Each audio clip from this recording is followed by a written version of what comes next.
இதே தான் ODI matches, test matches போன்ற இன்டர்நேஷ்னல் மேட்சஸ்க்கும். ஐபிஎலுக்கே இப்படிங்கும்போது அப்போது இன்டர்நேஷ்னல் மேட்சஸ் பொறுத்த வரைக்கும் நீங்கள் அவ்வளோ சீக்கிரத்தில் அதெல்லாம் எதிர்பார்க்க முடியாது. ஒரு மிகப்பெரிய போர்.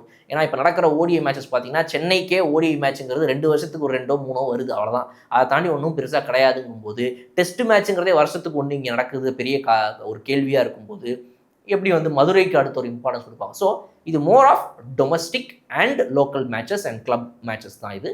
இன்டர்நேஷ்னல் அண்ட் ஐபிஎல் ரேஞ்ச் இதெல்லாம் வந்து நம்ம இப்போ அதுக்கான பதில் சொல்ல முடியாது. ஸோ என்னென்ன ஃபெசிலிட்டிஸ் இருக்குன்றத இந்த வீடியோவில் கடைசியாக நம்ம பார்க்குறோம். ஒன்று, அவங்களுடைய பார்க்கிங் ஃபெசிலிட்டிஸ் நிறைய பேர் நாங்கள் கொடுக்குறோம் அப்படின்னு சொல்கிறாங்க.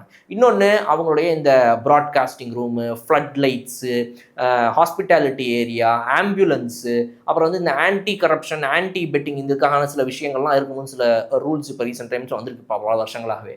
அதெல்லாம் இருக்கக்கூடிய எல்லா அம்யூனிட்டிஸும் இருக்கக்கூடிய ஒரு ஸ்டேடியமாக தான் இது அமைஞ்சிருக்கு. ஸோ இப்படிப்பட்ட இந்த ஸ்டேடியம் ஒரு வரவேற்கத்தக்க வேண்டிய விஷயம்.